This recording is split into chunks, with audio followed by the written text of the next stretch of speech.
Okay, next match on the stream table is the final of the main event. Clint Iansson versus Whelan at WRPT.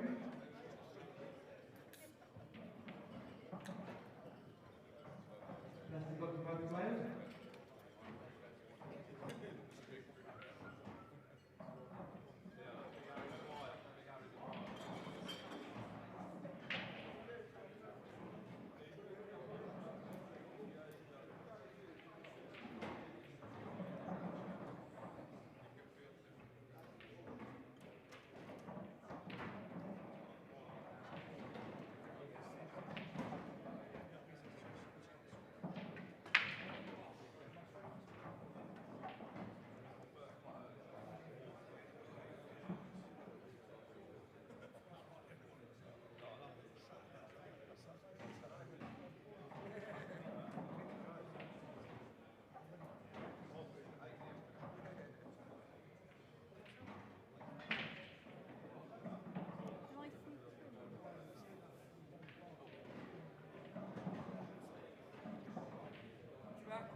It's 5 o'clock, so the entries for the singles competition are now closed.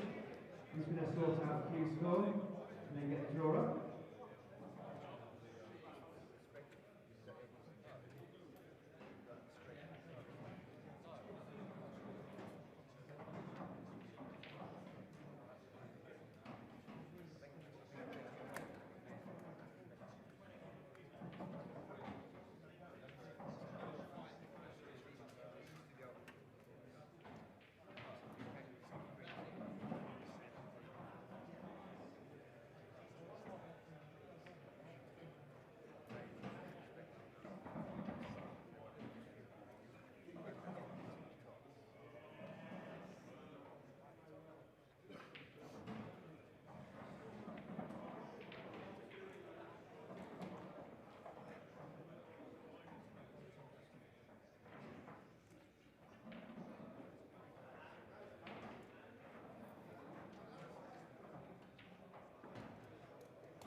Good evening and welcome back to the Hilton London Metropole. It's the match we've all been waiting for, the main event final. Jack Whelan against Clint Iansson. Two form players all weekend. Jack Whelan already winning the open event this morning. First of the two finals he's made over this weekend. Clint Iansson also in excellent form. And it's he that's won the lag and will get us underway in frame one. Well, it's a long match, so I guess it matters a little bit less, but not the start he was looking for, the immediate in-off. The on-site bookmaker had both of these players at 5-6 before the match, so not much to choose between them in the eyes of the bookie, and not much to choose between them in the eyes of most people around the venue. Jack Whelan, I guess if you were to pick a favourite, maybe the fact that he's reached both finals and did win the one this morning, so he's already won one trophy over the weekend. That perhaps takes a little bit of the pressure off. But at the same time, great opportunity for him to do a pretty remarkable double.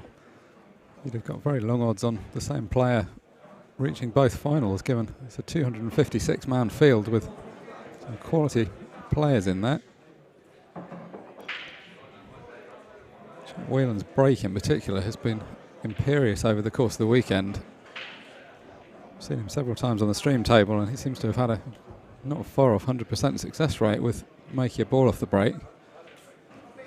That was certainly the difference in the open final. Anyone that was watching earlier, his opponent Sean Chipperfield broke dry off his first three breaks. That was basically the difference between them. Of course, having a big break is only one part of it, and he's currently demonstrating, he's also pretty adept with the next stage of clearing the balls up. This is the kind of position that he's been tearing through at speed all weekend.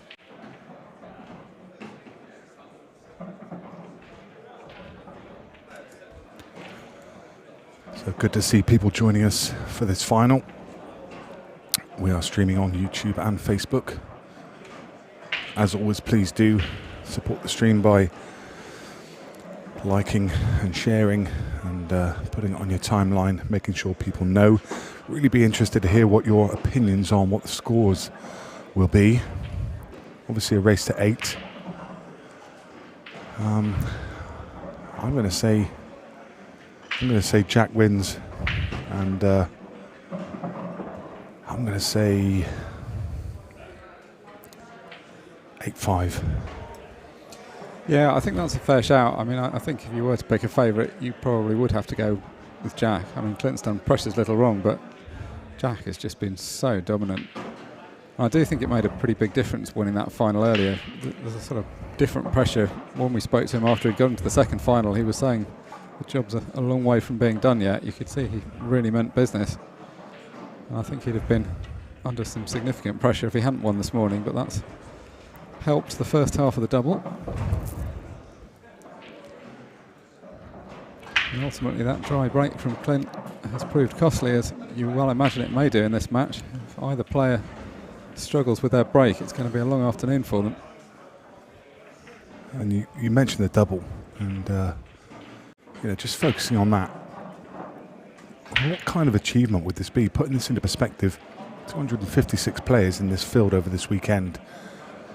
To pull off the double, I mean, I can't think. I mean, people win world championships and that comes with its own pressures, but to get through 2 fields like this, I'm just not sure there's anything that's been achieved like this before. No, well, I mean, it's a bit odd because it's kind of the same field twice, isn't it? But that's proving that, every match, there are going to be so many matches that are 50-50 and, one day one person wins. But I mean, the fact that he's won all of those 50-50 matches back to back, I mean, there's no better feeling, is there, any kind of sport or job or whatever it is you do. You just get into a groove sometimes and everything suddenly seems easy, and he's obviously found that groove this weekend. Although he's got a very level-headed attitude, he's clearly not taking any of this for granted, and he's definitely not seeing the job as being done.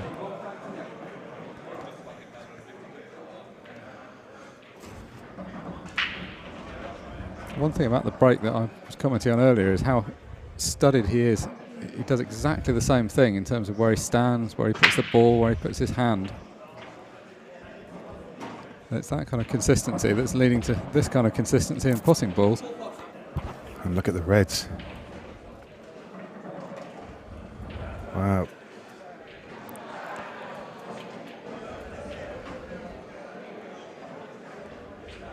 Well, just a little nod to himself, almost just to say, I can't really see too many problems. Obviously, the cluster of yellows in the middle of the table may cause a problem transitioning from one end of the table to the other, but I mean, one ball on the side cushion, one on the top cushion, but again, you don't really envisage them causing too much of a problem. An easy opener. Yeah, and actually the ball that's probably the hardest, which is the one above the black, he's got the perfect angle to drop straight onto, so you can get things sorted out at this end of the table, and then I think the transition won't be too hard given the position on the red on the balk line, so yeah, very hard to see a problem for him.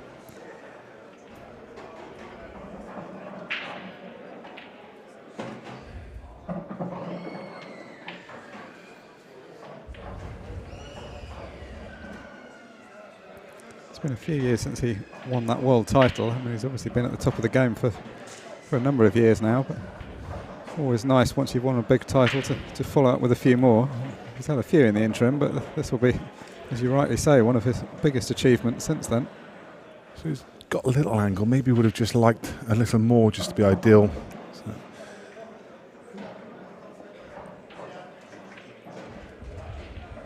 Another one of those players with a very effortless cue action and gets the power on very easily, although he has a deft touch for a big guy.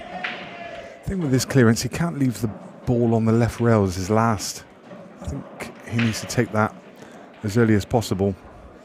Yeah, in an ideal world, if you've had a better angle, he'd have wanted to take that first and then get into these other ones at the top of the table. But yes, I agree with you. He's going to have to be quite careful. He can use the one on the top cushion as his last ball, just to drift down. I mean, you know, he could leave the one on the side, but he just won't want to. No, I mean, if he was sure he was going to be straight on it, it would be an easy positional shot to screw back. But if you got off straight with too much angle, you could get yourself into a mess. Yeah, I think this is fine. Just doesn't want to be hampered. He is just slightly hampered. I think he can just get to the side of the ball. Yeah, the fact he's got quite a big natural angle here is helpful because he doesn't need to inject any extra pace. The cue ball's naturally coming across into the middle of the table. Yeah, can just drop it in. Just looking at where he wants to leave the white to get back down for the black.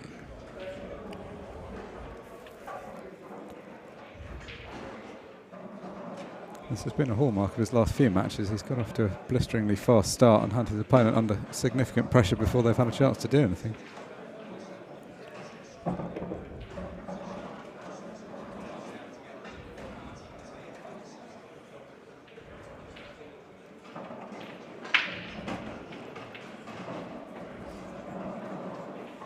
There was one moment this morning, one of the very few unforced errors he made in the first final this morning was he potted a yellow whilst trying to pot a red.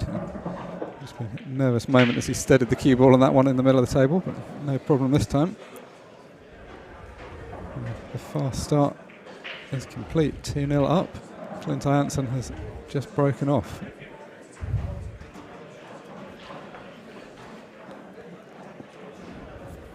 I think at least from Clint's point of view, he hasn't done anything wrong, so nothing to be dwelling too much on, but this was already going to be an uphill struggle without giving Jack a 2-0 start. I think it's probably been a good thing for both players that this match was held over from last night. There was a bit of toing and froing last night. The schedule was running behind whether to try and squeeze it in at the end of play yesterday or whether to hold it over. I think one nice thing of holding it over is you can celebrate the fact you've got to it. When you're playing back to back to back all day, it's kind of all happened before you've had a moment to take it in. These players both deserve to receive the congratulations that they will have received from friends and family overnight and this morning.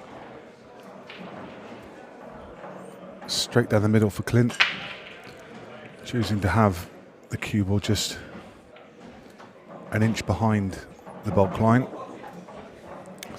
I've seen many players put it right on the bulk line just to get maximum cue power.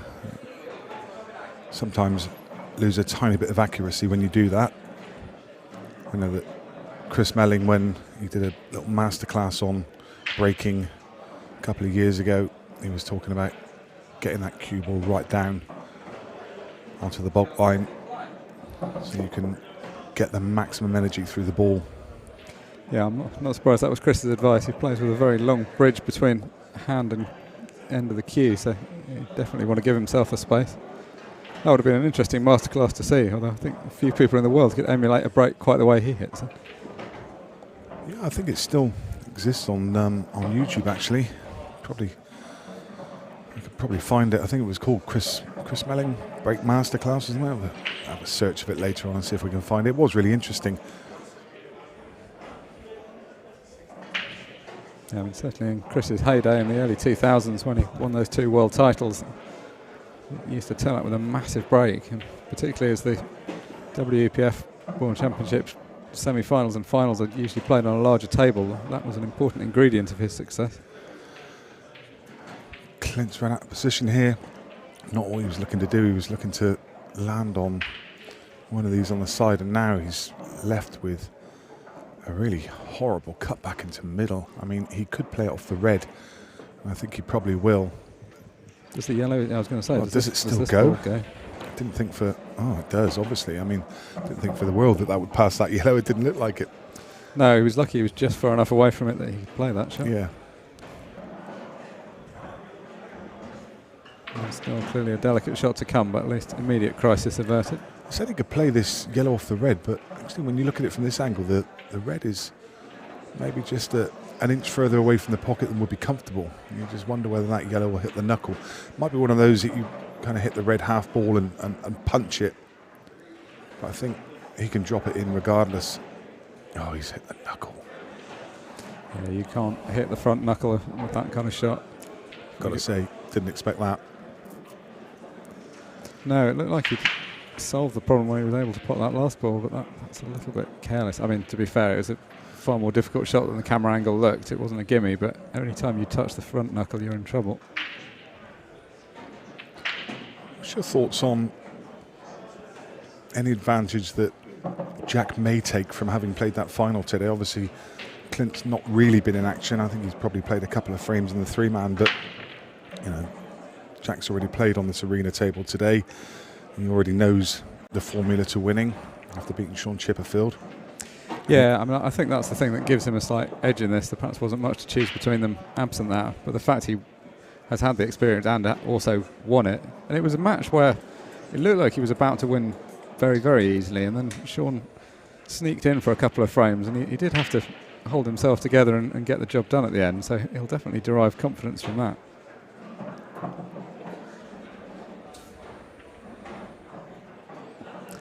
But that said, I mean, I don't think it's the worst thing for Clint to have had a bit of a break. He's played a lot of pool on Friday and Saturday. It's been, as you say, the three-man team's been going on. 2 rounds of that have been played this afternoon, so I imagine he's been in action in that, although that's a very different format from this one.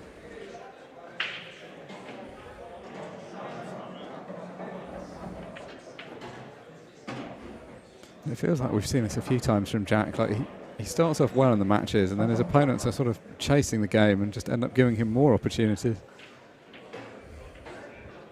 That's the advantage. When you get off to a good start, you just immediately have your opponent under some pressure, and sometimes that translates into even more of an advantage than you had already.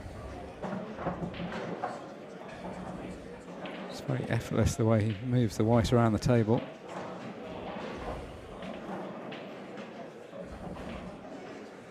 Both of these are players that try really hard. There's never any suggestion with either of them that getting a few frames behind they might give up, or if they're in a bad position in a frame they might not take it seriously. They're both quality winners who knows what is required to get the job done.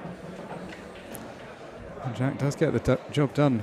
Clint was in first in this frame, a frame that would have been very useful for him to win to establish a foothold in this match. So 3 frames in the books. All of them have gone the way of Jack Whelan so far.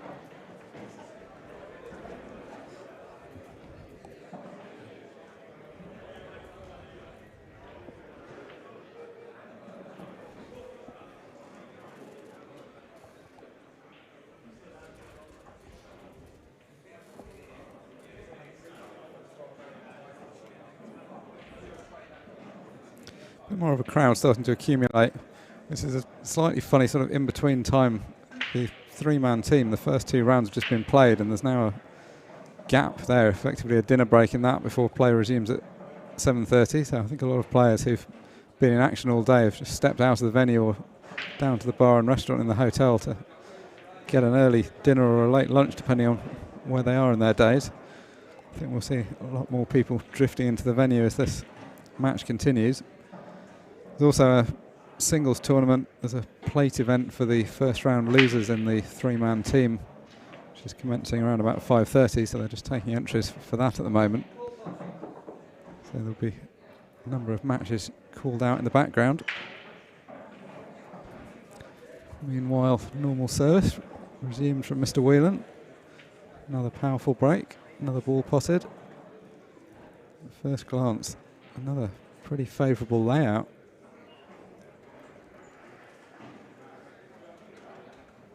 Doing what he always does, and what indeed most people do after the break, just taking a few seconds to plan a route around the table before he starts potting the balls. He often has this look of maybe slight dissatisfaction with the position he ends up in, but I don't think you can read too much into that. I think he'll be happy enough with where these have finished up.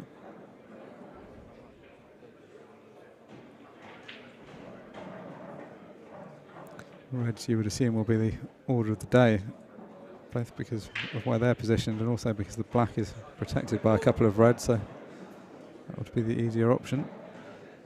turned out quite nice. The fact that he's landed on could have been the most difficult ball, this one that he's just potted there. He also landed it on a way that he's got an angle to drop the other difficult ball, the one to the right of the black, into the middle pocket. So, what price? 4-0 in double quick time.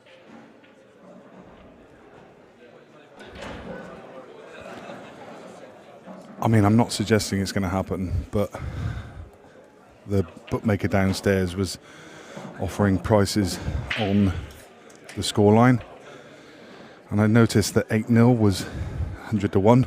I think if anyone had £10 on that, they'd be rubbing their hands at the moment. I don't think it's going to happen. I think No, I was going to say, I think they'll have a nervous few minutes to wait for that to come. Exactly. Yeah, I think Clint's too good. Yeah, and I think also the difference of pool compared with something like snooker, it's just your opponent is going to have a few of their own breaks, and you can play as well as you like, but they're going to have some goes. So I think the idea that Clint wouldn't get on the scoreboard would be unlikely. Although, I mean, this is pretty rampant form. Like a couple of dry breaks, and I mean, if you had a tenner on it, your heart rate would be starting to increase about now, wouldn't it? It's not just the pure scoreline, is it? It's the fact Jack, as he's looked all weekend, just doesn't look like missing a ball and doesn't look like having a dry break.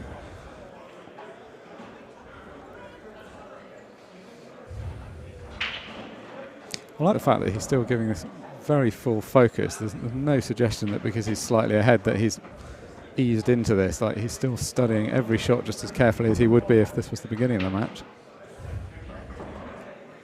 I think there's a lot of positives you can take from, well, in fact, both players' attitudes. They've both been great examples of how to conduct yourself in the course of a match.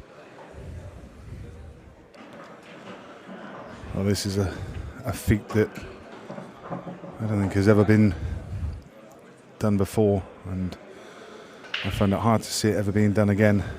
Somebody making their way through a field of 256 to win one event and be on the precipice of winning the next. He's 4-0 ahead. He has every chance. Well, we're just taking this break. I will just take a couple of seconds to indulge ourselves in talking about the sponsors. You can see them on the screen, but we'll just give them a quick shout out. As we did earlier, without these people, this event would not be possible.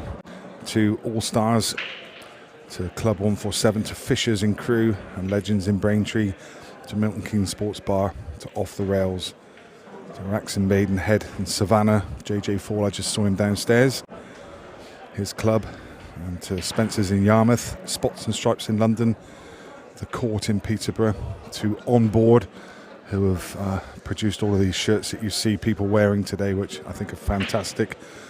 And also to, of course, Jason Owen, who was the title sponsor for the Open event. All of the people involved, the referees, the officials, and everyone who's made this event possible. To my mother and father, and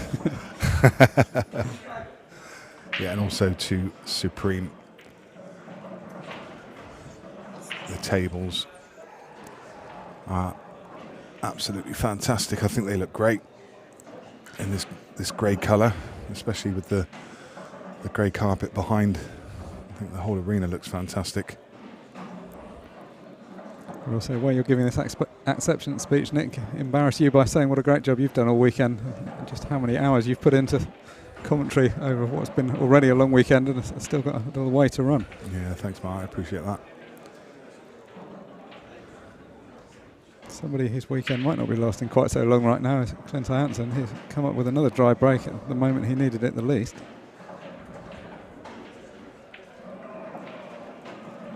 I mean, if he does go on to lose, and it would be very premature to suggest he will, I think him and Sean Chipperfield will be comparing notes later on about how badly both of them were breaking. That was the thing that cost Sean the match this morning.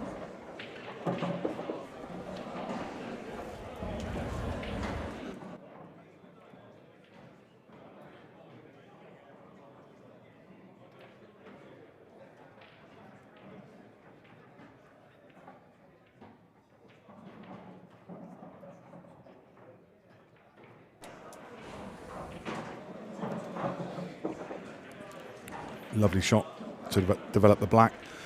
Now everything has a pocket. It's still an awkward clearance with the ball on the right side rail. Yeah, I think he was probably trying to develop both at the same time there, but it's a decent second prize.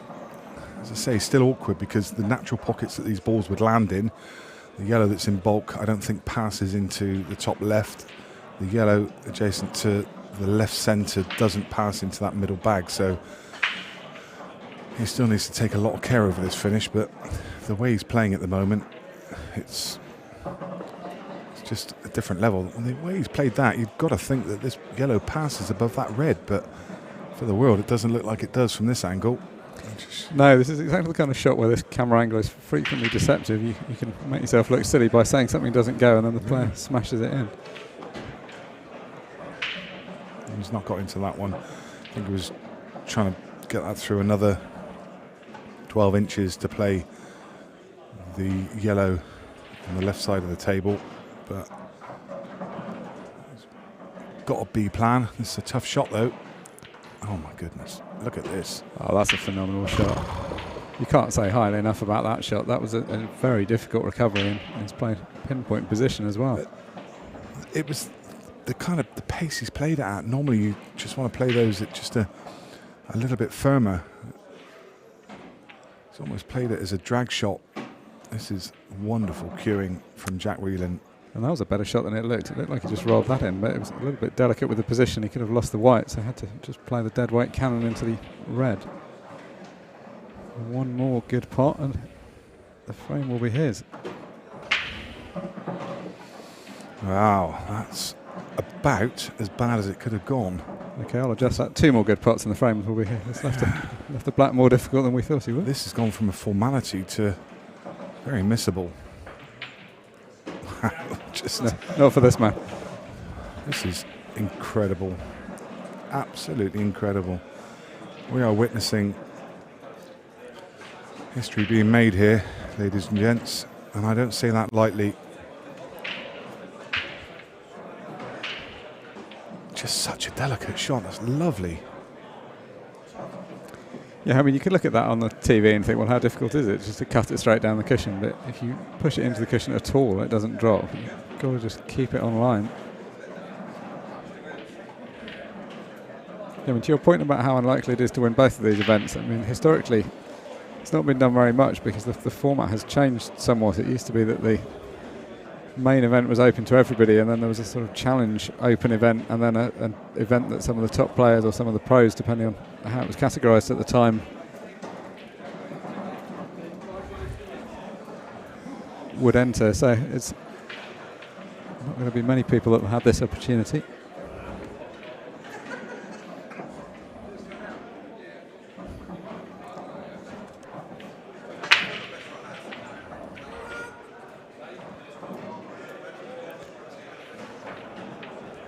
Well, is this a collector's item? Has Jack Whelan actually come up dry on one of his breaks? He actually looks shocked. The way he's been breaking this weekend, I think he probably has a right to be shocked. Yeah, I mean, in a good way, he's been treated as an absolute entitlement to toss a ball off the break and then have a clearance. I mean, this is exactly what Clint needs. The last thing he wanted was another frame without having a shot.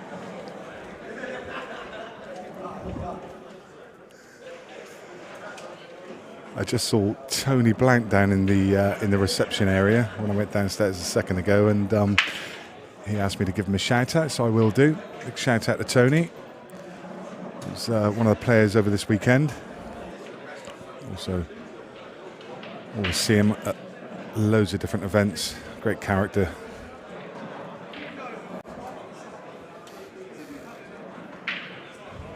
And while we're giving big shout outs, shout out to Ian Smith, whose birthday is today. He is actually 50 today, unbelievably 50 today, because I mean, you see his school photos and he had grey hair. It's I genuinely still don't believe it.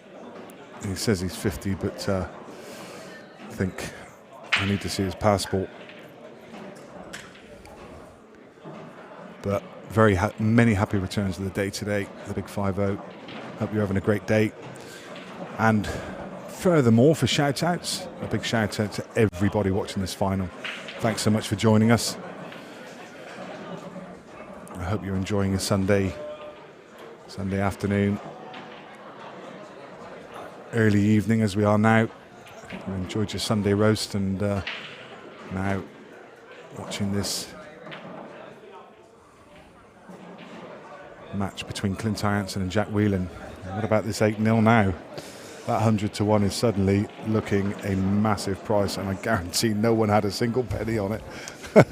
No, and I think this is where it's going to get more annoying for Clint. There's one thing having a dry break. I mean, not that was an easy shot. It needed to get started, and had the ball gone in, the Reds were at his mercy. But being at the table and missing, and then watching your opponent clear up is particularly frustrating.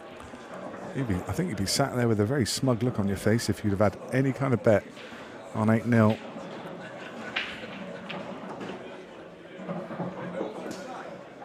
Yes, I mean, I'm not sure what the records are. I have occasionally seen them, but it's very rare. I can't think of any of the ones I've ever commentated on where the final's been anything like 8-0. No. They're always between informed players, so it's very unlikely that scoreline would arise. And I genuinely still don't think it will be. No, I agree. It's amazing how they twist and turn. I wouldn't be at all surprised to see Clint reel off 3 or 4 frames.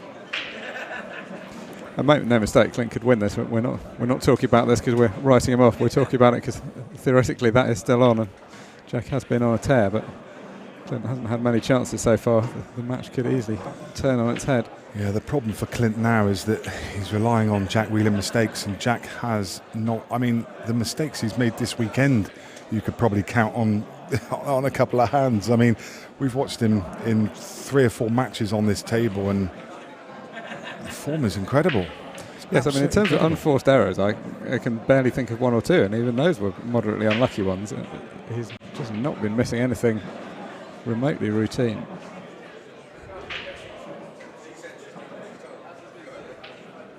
And sometimes that kind of consistency is a far more important thing than the odd spectacular finish. I mean, he's capable of that as well, but it's just the fact that he never misses is the thing that's leading to these big scorelines. And just going back to the shout-outs, a big shout-out to Leon Segopa, who's been watching us all weekend on the YouTube channel from South Africa. Glad you've enjoyed the action.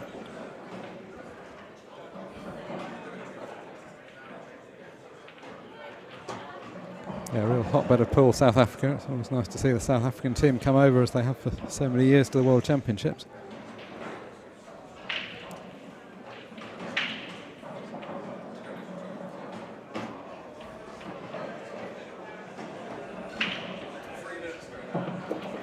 Has he missed the ball? I mean, did he miss a ball in the earlier final? I think I'm not sure if he missed a ball. The only shot I can remember that went wrong was he potted one of Sean's balls whilst potting his own, so gave away the 2 visits. I don't remember him missing a pot outright. I don't think he's missed a ball in open play.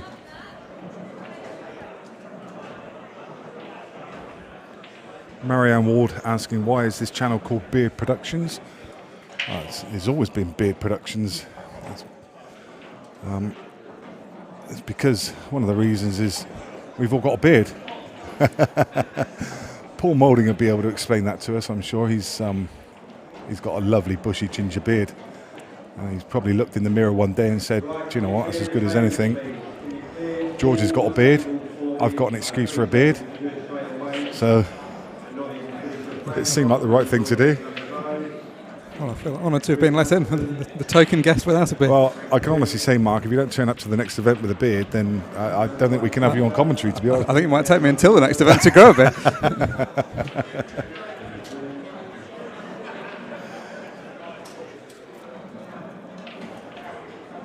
So, breaking off in frame 7, Clint Iansson really needs a ball.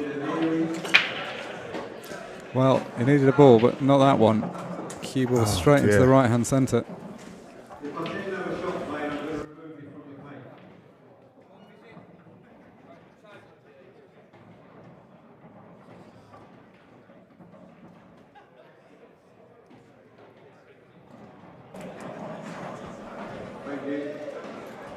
$100-1.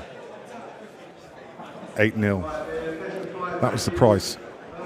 with the bookmaker downstairs, 100 to 1. I looked at it just for a split second. I thought, no chance.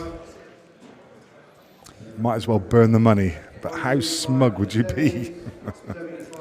Well, I'll tell you what, to get to that scoreline, he just needs to clear these up, which are well within his gift, and then break and dish off his own break, which is something he's done an awful lot of times this weekend.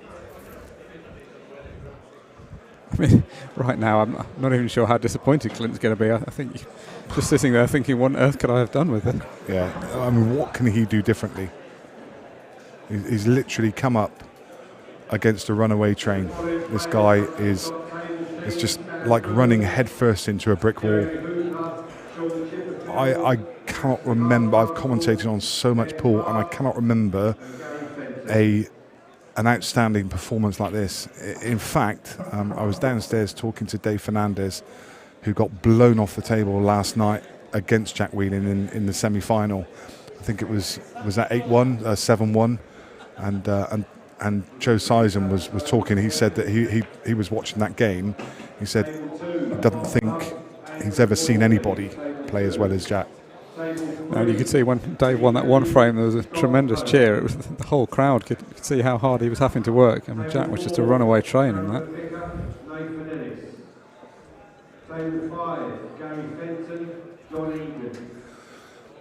And you know, the funny thing of all, it might be Clint Iansson that's actually got the smug look on his face, because maybe he went across and had 20 quid on 8-0. And he's just about to take home more money than Jack is. Well, I jest, of course. Obviously, he hasn't done that, but had he'd have probably thought he'd need to play a part in that scoreline. But frankly, he couldn't have done very much differently, even if he wanted to win. Never mind. We're joking, of course. There's no way in the world he would consider throwing a match, but like he's played no part in throwing this match. Jack has just cleared up every time.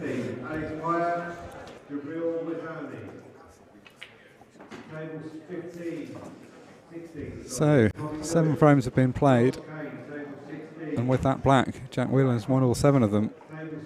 Clint Iansson now faces the almost unthinkable proposition that he's going to have to win all 8 of the remaining frames if he wants to lift this title.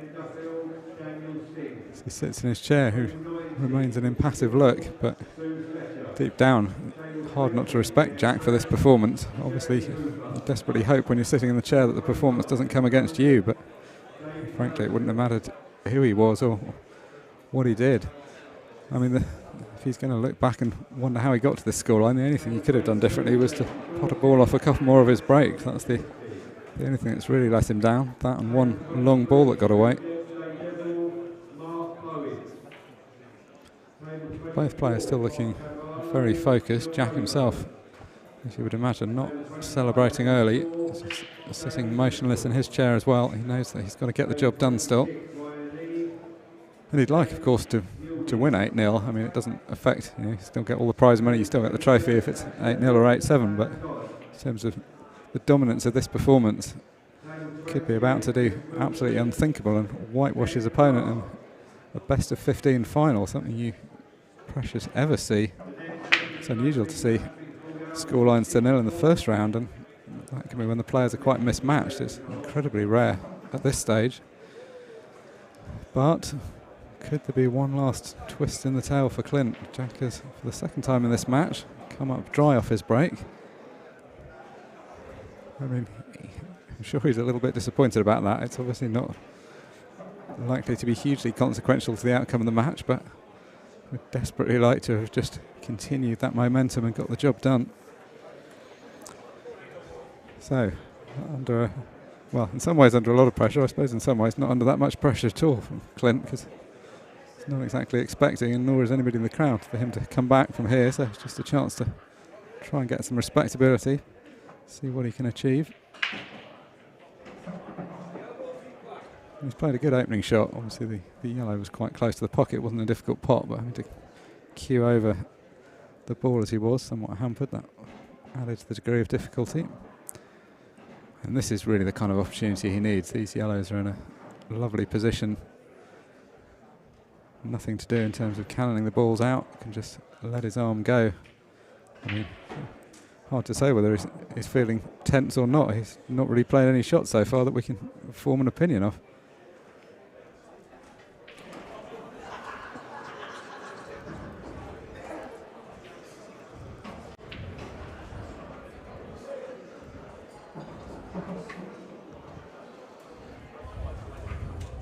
It's going to be his break next.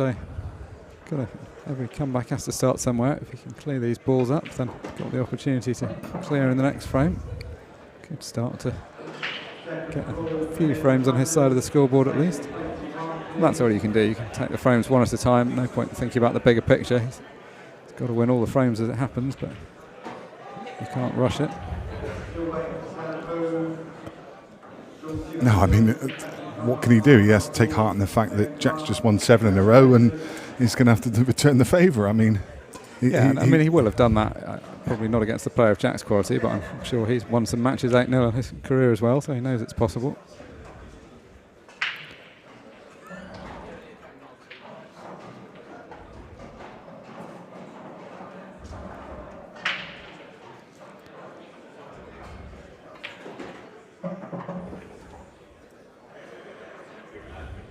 A shade short there. Just wanted to try and be as straight as possible on the yellow into the left-hand centre to hold immediate position for the other one. He's going to have to play a cannon now to hold position. Should be okay as long as he catches the red full ball. And he's hit that perfectly. So still queuing well despite the scoreline. He'll be very relieved to see very routine position by his standards. Just got to drift this yellow down to the left-hand corner pocket and then the black there waiting for him.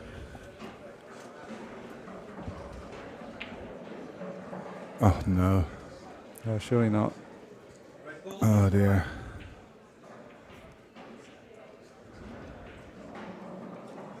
I mean, you don't want to put words into a player's mouth, but you've surely got to say that was down to pressure. Yeah, you've got to feel for him. He's done so little wrong, and I mean, he won't and can't be disappointed. I mean, they're really good friends, these two, so, you know, he'll be pleased for Jack. He'll obviously be disappointed, but at the same time, you can only be stoic and say, well, I just didn't have the chances, and Jack just blew me off the table. Sometimes you just got to take your hat off to somebody. Yeah, it is also, well, we're still looking at this frame, fair to say that there is still a little bit to do. There's sort of a plant of a fashion on the left-hand side of the table, but I don't think it's dead set, so it's not like we can write this off immediately.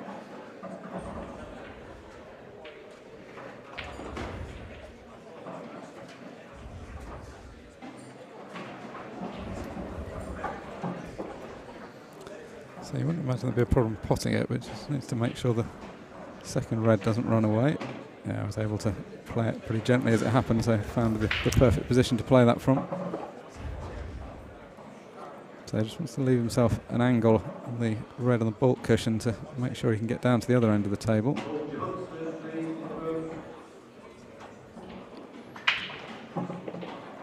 Well, a few frames ago we were talking about that 8-0 scoreline, although it was a theoretical but highly unlikely possibility. It's not so unlikely now. Amazing. Absolutely incredible.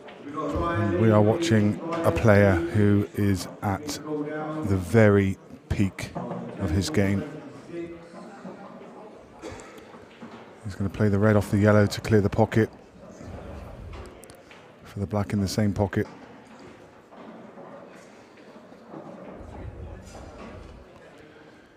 You will find it very difficult to look back through the history of pool and find somebody who's put in a better performance than Jack Whelan over this weekend. He has one more ball. This black. Yeah, so this is a trickier black than I was envisaging and believing. It is awkward, but he's not missed the ball yet, so we'll prize him to make this one.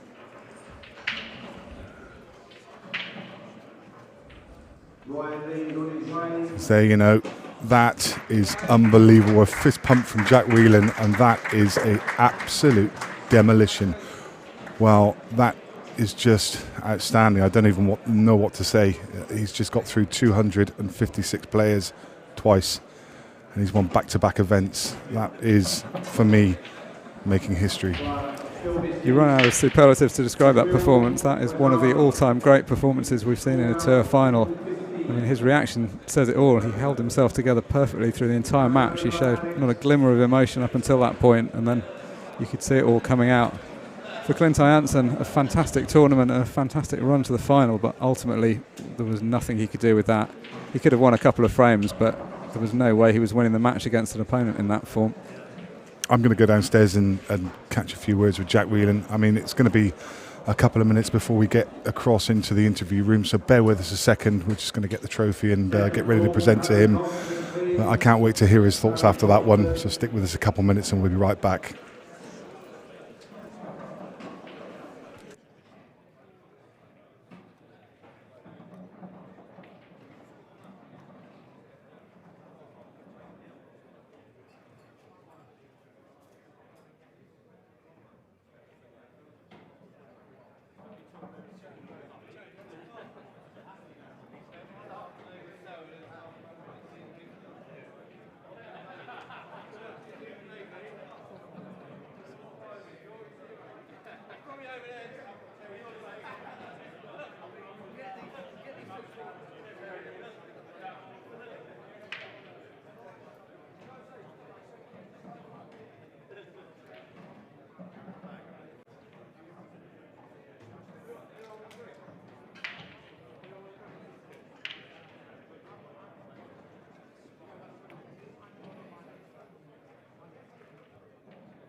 Jack, I'm struggling to find the right words to put that into context, but I just had a conversation with someone and they said to win one event in a field of 256 players is fantastic.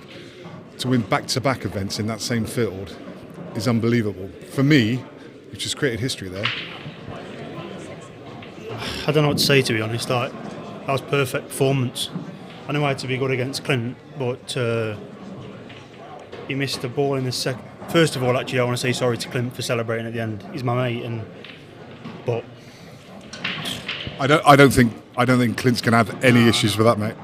It's just because when he got to the last frame and I didn't miss a ball all the way through, I thought, if I was to make one mistake, it would sort of like, even though 7-0 up, I'm probably going to win anyway. Yeah. But I wanted it to be a perfect performance, and that's why I celebrated when I potted the black.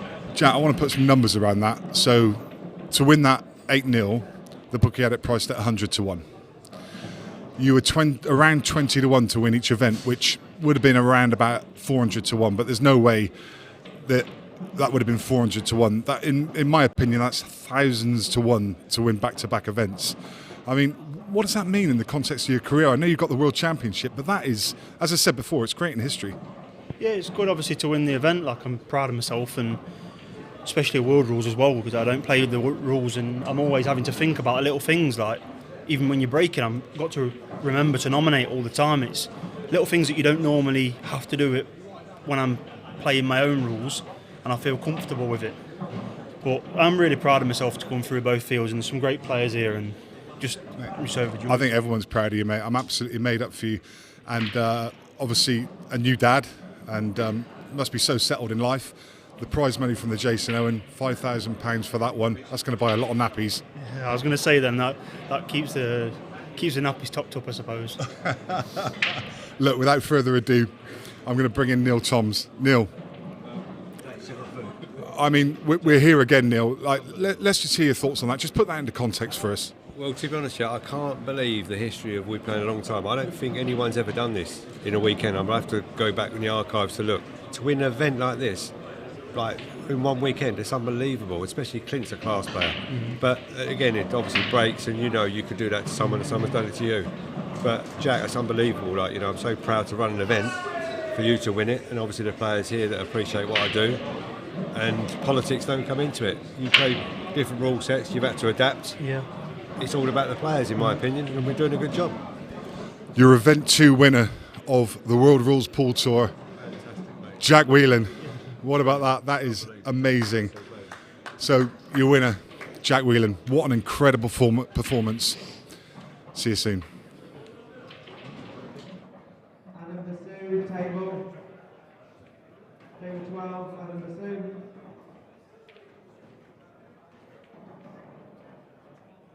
Jay Deverill versus Mark Bowen on 23. Jay Deverill, Mark Bowen, 23. Adam Basu on 12.